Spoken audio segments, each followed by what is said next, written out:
Hello mister Surendra, நான் இப்ப உங்க வீட்டுக்கு தான் வந்துட்டு இருக்கேன். நீங்க எப்படி இருக்கீங்க? சாவித்ரி எப்படி இருக்கா? என் ஒய்ஃப்க்கு இப்படி ஒரு ஐடியா கொடுத்து என்ன படிக்க வச்ச புண்ணியவதியே. சாக போறவங்களை படிக்க வைக்கிறது உங்க வேலையா இருக்கலாம். அதுக்காக இப்படியா? எதுக்காக என்ன படிக்க வச்சீங்க? என் ஒய்ஃபை இந்த கேவலமான காரியத்தை செய்ய வச்சதுக்கு என்ன சாகடிச்சிருக்கலாமே. You destroyed my life. இதை விட செத்து இருந்தா சந்தோஷப்பட்டிருப்பேன். எதுக்காக டாக்டர் என்ன படிக்க வச்சீங்க? எதுக்காக என்னை இப்படி நிக்க வச்சு கேக்குறீங்களே, இதுக்காகவா உங்களை பழக்க வச்சேன்? மனுஷங்க எதுக்காக வாழணும்? பிறந்த உடனே செத்துடலாம்ல டாக்டர். நான் பாருங்க, பிரச்சனைகளை ஃபேஸ் பண்ண தெரிஞ்சவதான் மனுஷன். புரிஞ்சுக்கோங்க. வர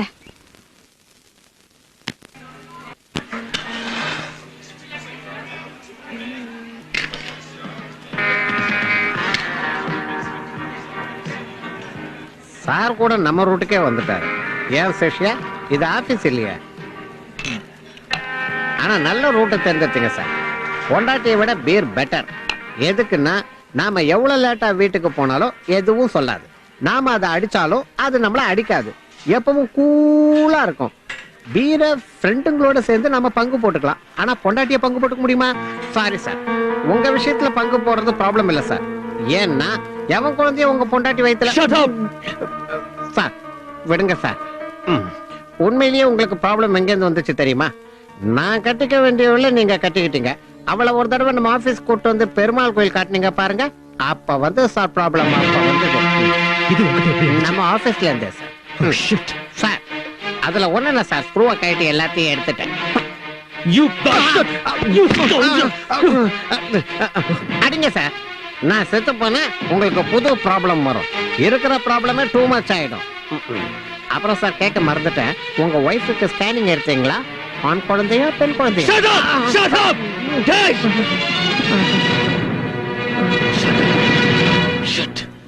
இதுதான் உண்மையை வெளியே சொன்னா ப்ராப்ளம். இதுக்கு தான் சொல்றதே இல்ல. ஒரு கூழ்பி இருக்கும்டா.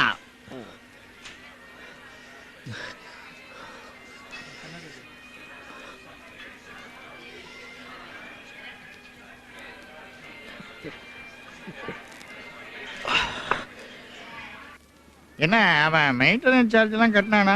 டியூ அது இது நம்ம கட்ட வேண்டியது பாக்கி ஒண்ணும் இல்லையே.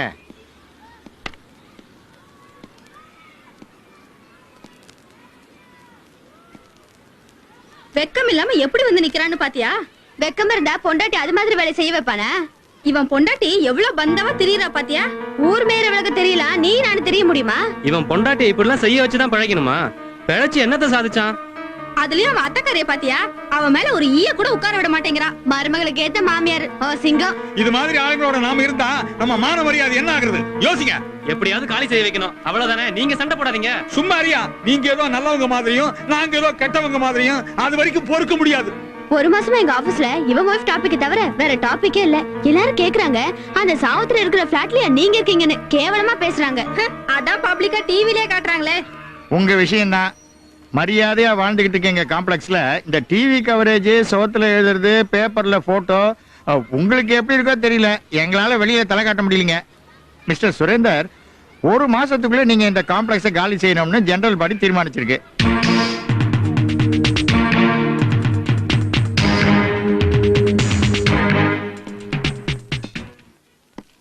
ஜெனரல் பாடி என் கால் தூசி. நீங்க எல்லாம் மரியாதையானவங்க, நாங்க இல்லையோ? மிஸ்டர் பிரபாகர், உங்க மனைவி எப்படி செத்து போனாங்க? கொலையா தற்கொலையா?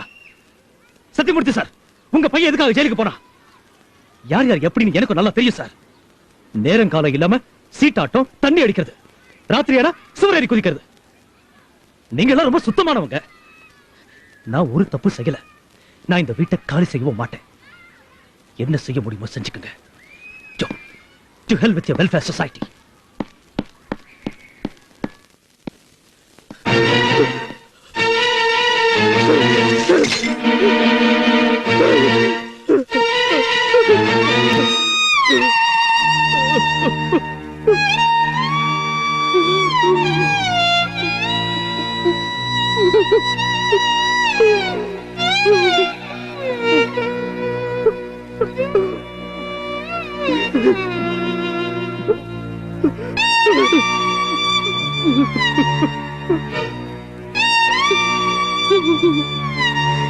No, this is the last round.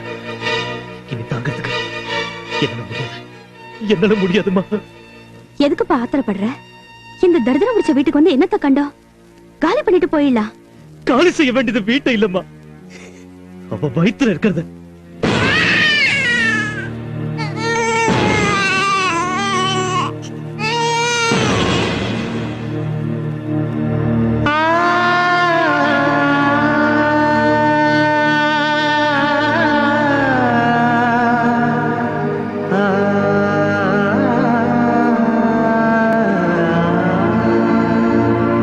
Sorry Savitri, இதை தவிர எனக்கு ஒரு வழியே தெரியல. இது வரைக்கும் பட்ட அவமானம் போதும். நீ அபார்ஷன் செஞ்சே ஆகணும். காலையில ஆஸ்பத்திரி கூட்டிட்டு போறேன், ரெடியா இரு.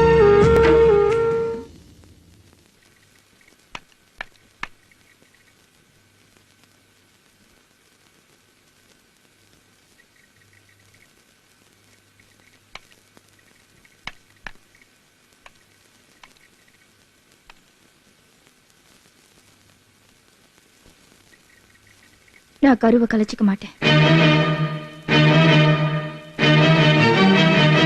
சாவித்ரி பிளீஸ், நான் எப்பாடு பட்டாவது ஆபரேஷனுக்கு அவங்க கொடுத்த பணத்தை திருப்பி கொடுத்துறேன்.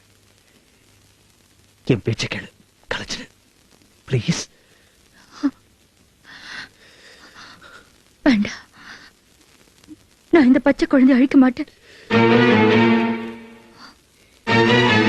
நீ என் ஒய்ஃப் சாவித்ரி.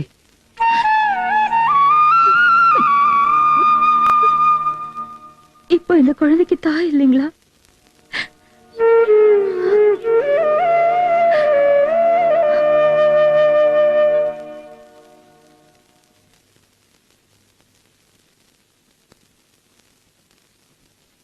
போஸ்ட் வரங்க.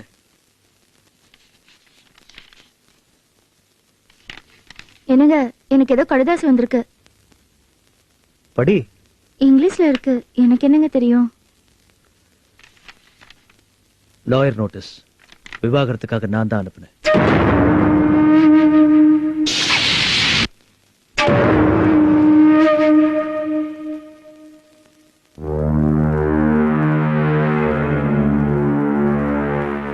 நீங்க விவாகரத்தா? ஆமா சாவித்ரி, என்ன கடவுள் சொல்ற நீ, ஆனா இல்ல சாதாரண மனுஷன்.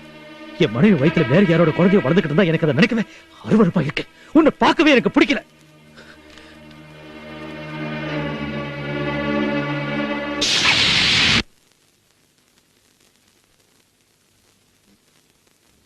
இதுக்கு நோட்டீஸ் எதுக்கு? சொன்னா நானே வீட்டை விட்டு போயிடுவேன்ல. கோர்ட்ல நீ தப்பு செஞ்ச நிரூபணம் ஆற வர விவாகரத்து செல்லாது.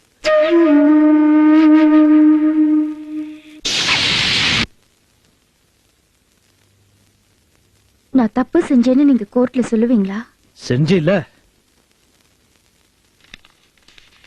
நான் விவாகரத்துக்கு ஒத்துக்க மாட்டேன்.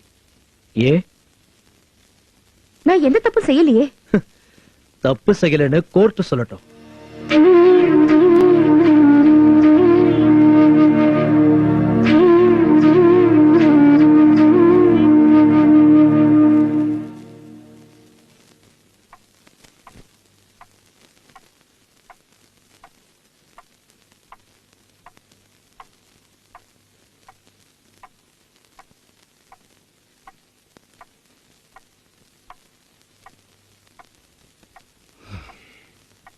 ஓகே, இனி சுரேந்திராவோட தரப்பு லாயர் அவரோட வாதத்தை தொடரலாம். Doctor Raghunath, chief surgeon, Apollo hospital. ஜென்ரலா எங்க மாதிரி லாயருங்க நல்ல யோசனை சொல்லுவாங்க.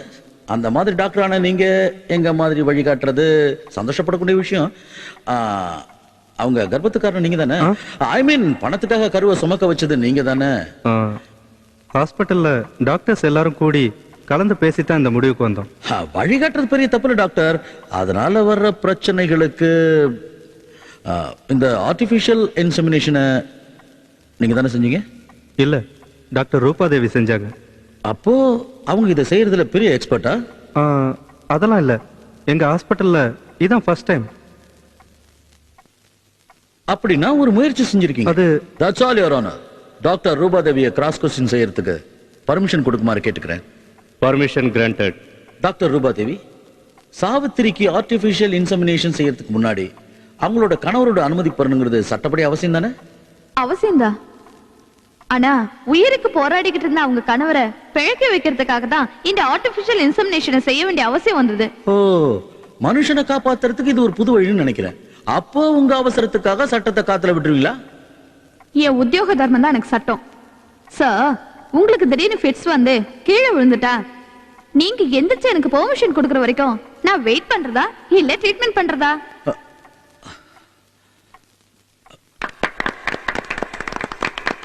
அப்போ உங்க கூட யாரா இருந்தாங்க? நானும் என் கூட 2 நர்ஸும். ஹாஸ்பிட்டல் ஸ்டாஃப்ஸ் மட்டும் தான் இருந்தாங்களா? வேற யாருமே இல்லையா? வேற யாரும் எதுக்கு இருக்கணும்? இப்ப புரியுது. அவங்க இன்செமினேஷனால தான் கர்ப்பம் ஆனாங்களா இல்ல உடல் ரீதியா கெட்டு போயிட்டாங்களா? எப்படி நம்புறது? லாயர் சார், உங்க மூளை கெட்டு போச்சுன்னு நினைக்கிறேன். உங்களுக்கு ட்ரீட்மெண்ட் எடுக்கணும். யுவர் ஆனர், ஒரு ரத்த தானம் மாதிரி, ஒரு இன்ஜெக்ஷன் மாதிரி, ஒரு பேண்டேஜ் மாதிரி தான் artificial insemination also. After a medical process. இதுல செக்ஸ்ங்கிற வார்த்தைக்கு இடமே இல்ல. ஓஹோ, நீங்க சொன்ன மாதிரி வச்சுக்குவோம். இது பேண்டேஜ் கட்டின மாதிரி, ஆஃப்டர் ஆல் இது இன்ஜெக்ஷன் போட்ட மாதிரி. ஆனா உங்க வைத்திய சாஸ்திர ரீதியா இந்த முறையை எதுக்கு கண்டுபிடிச்சாங்க? எதுக்குன்னா குழந்தை இல்லாத கணவன் மனைவி அவங்க வம்சத்தை வளர்க்கறதுக்காக மட்டும் கண்டுபிடிக்கப்பட்ட ஒரு புது வழிமுறை இது. அதை விட்டுட்டு ஏதோ ஒரு காரணத்தை சொல்லி பணம் சம்பாதிக்கிறதுக்காக இல்ல, கேவலம் பணம் சம்பாதிக்கிறதுக்காக மட்டும் வேற ஒரு ஆம்பளை மூலமா கர்ப்பவதியானா அத விபச்சாரம்னு சொல்லுவாங்க. அந்த மாதிரி விபச்சாரத்தை ஊக்குவிக்கிற உங்களை டாக்டர்னு சொல்ல மாட்டாங்க, புரோக்கர்னு சொல்லுவாங்க. யுவர் ஆனர், சாவித்திரி செஞ்சது முழுக்க முழுக்க விபச்சாரமே.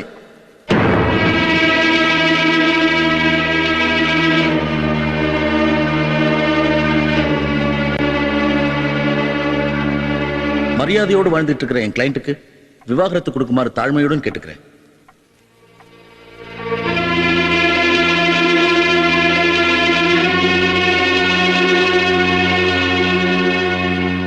சாவித்ரி, நீங்க ஏதாவது சொல்ல விரும்புறீங்களா?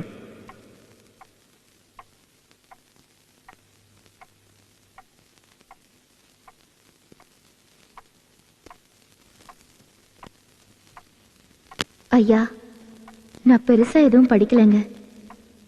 இவர் மாதிரி வாதம் செய்ய எனக்கு தெரியாது. எனக்கு தெரிஞ்சதை நான் உங்ககிட்ட சொல்றேன், தயவு செஞ்சு கேளுங்க. நான் என் கர்ப்பப்பைய பணத்துக்காக தான் வாடகைக்கு கொடுத்தேன். அது தப்புன்னு சொல்றாங்க. நான் தெரியாம தான் கேக்குறேன். இப்படி மாச கணக்குல உங்க வாய் சாமர்த்தியத்தால தொண்டை கிழிய கத்துறீங்களே, எதுக்காக? பணத்துக்காக தானே? இப்படி நீங்க பேசி சம்பாதிக்கிறது உங்க வாயால செய்யற விபச்சாரமா? அதோ டைப் பண்ற அந்த அம்மா கைகளை உபயோகிக்கிறாங்களே, அது கையால செய்யற விபச்சாரமா? மிஷின்ல தைக்கிற பொண்ணுங்க மிஷினை காலால மிதிக்கிறாங்களே, அது கால செய்யற விபச்சாரமா? எத்தனையோ ஆபீஸ்ல, ஃபேக்டரியில, வியாபாரத்துல ஒவ்வொருத்தரும் ஒவ்வொரு அங்கத்தை உபயோகிச்சுதான் பணம் சம்பாதிக்கிறாங்க. அதெல்லாம் விபச்சாரம் இல்லைங்கிறப்போ ஏன் தேவைக்காக ஏன் கர்ப்பப்பையை உபயோகிச்சது மட்டும் விபச்சாரமா?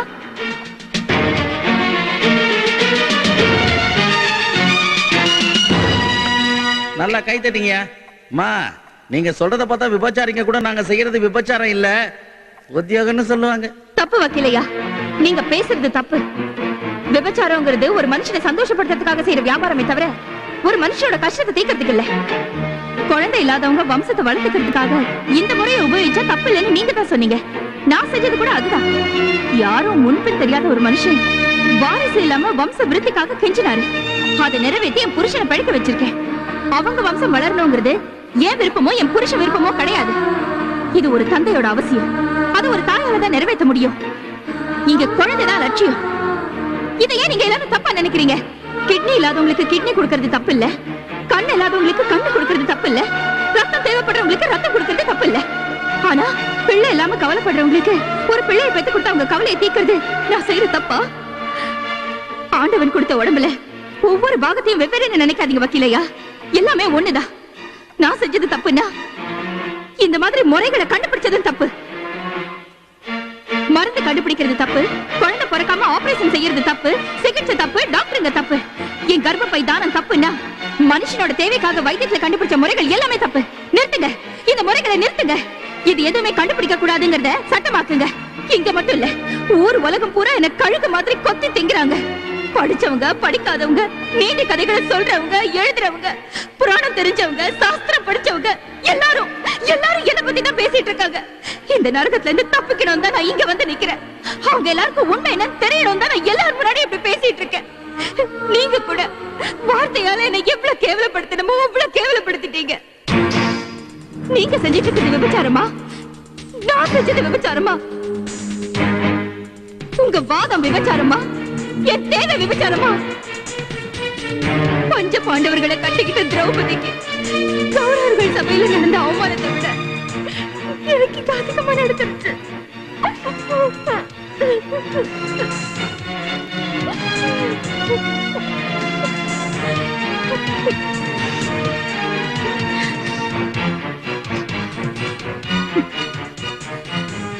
இந்த குழந்தைக்கு தகப்பன் யாரோ, ஆனா தாய் மட்டும் நான் தான். இந்த குழந்தை மேல சத்தியமா சொல்றேன், என் புருஷன் உயிரை காப்பாத்துறதுக்காக என் கர்ப்ப பையன் உபயோகிச்சனே தவிர நான் எந்த தப்பு செய்யல.